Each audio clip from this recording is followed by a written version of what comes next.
Cute. But you know what they say, a stilt that skips leg day is a dead one. Now there's nothing wrong with observing them from the car, but what I'm going to do next is called a pro birder move.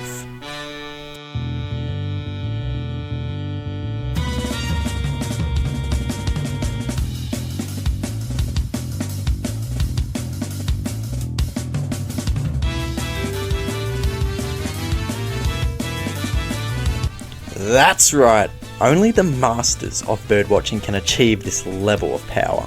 It's a technique I call creeping up to the birds. I think the masked lapwing knew what I was up to, but no one else did, I promise. I was completely invisible,